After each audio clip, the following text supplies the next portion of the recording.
Hi hello welcome to the P R YouTube channel.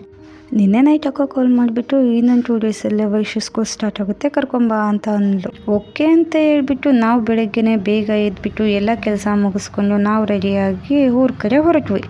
ಅಲ್ಲಿ ಇಲ್ಲಿ video ತಕ್ಕಂತ ಹೋಗೋ ಅಷ್ಟೊತ್ತಿಗೆ ಮಧ್ಯಾಹ್ನ 1 ಗಂಟೆ ಆಗಿತ್ತು. ಅಷ್ಟರಲ್ಲೇ 2-3 ಬಸ್ನ ಮಿಸ್ಸು ಮಾಡ್ಕೊಂಡ್ಬಿಟ್ವಿ. ಕೊನೆಗೂ ಒಂದು ಬಸ್ ಬಂತು ಅಂತೇಳಿ ಹತ್ಕೊಂಡ್ವಿ. ಈ ಬಸ್ಸಲ್ಲಿ ನಿಂತ್ಕೊಳ್ಳೋಕ್ಕೆ ಜಾಗ ಇಲ್ಲ, ಇನ್ನು ಸೀಟ್ ಬಗ್ಗೆ ಅಂತೂ ಯೋಚನೆ ಮಾಡೋಗಿಲ್ಲ. ನೋಡಿ ಈ ರಶಲ್ಲಿ ನಮ್ಗೆ ಎಷ್ಟು ಜಾಗ ಸಿಕ್ಕಿರೋದೇ ಹೆಚ್ಚಾಗಿದೆ. ಹಾಗೋ ಹೀಗೋ ಮಾಡಿ ಕೊನೆಗೂ ಶಿವಮೊಗ್ಗ ತಲುಪಿದ್ವಿ.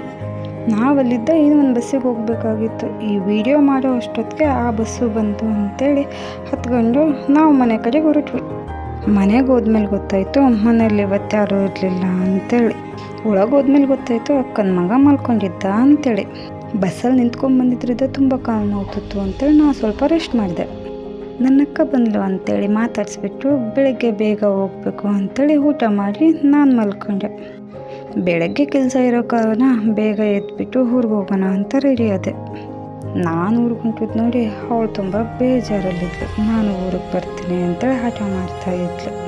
ಸ್ಕೂಲ್ ಸ್ಟಾರ್ಟ್ ಆಗೋಕೆ ಇನ್ನೂ 2 ದಿನ ಇದೆ, ಇನ್ನೂ ಒಂದು 4 ದಿನ ಊರಲ್ಲಿದ್ದು ನಾನು ಆಮೇಲೆ ಹೋಗ್ತೀನಿ ಅಂತ ಅಂದ್ಲು.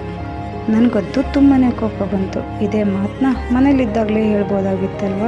ಈ ರಶಲ್ಲಿ ಓಡಾಡೋದೇ ತುಂಬ ಕಷ್ಟ. ನಾವಿಬ್ಬರು ಬಸ್ ಹತ್ಕೊಂಡು ಊರ ಕಡೆ ಹೊಂಟ್ವಿ. ಬೆಳಗ್ಗೆನೇ ಅಪ್ಪನ ಕಾಲ್ ಮಾಡಿದ್ರಿಂದ ಆಲ್ರೆಡಿ ಅವ್ರು ಬಂದು ವೆಯ್ಟ್ ಮಾಡ್ತಾಯಿದ್ರು. ನೋಡಿ ಬಸ್ ಸ್ಟ್ಯಾಂಡಲ್ಲಿ ಎಷ್ಟು ರಶ್ ಇದೆ ಅಂತೇಳಿ. ನಾವು ಗಾಡಿ ಹತ್ಕೊಂಡು ಊರ ಕಡೆ ಹೊರಟ್ವಿ. ವಿಡಿಯೋ ನೋಡಿದ್ದಕ್ಕೆ ಥ್ಯಾಂಕ್ ಯು.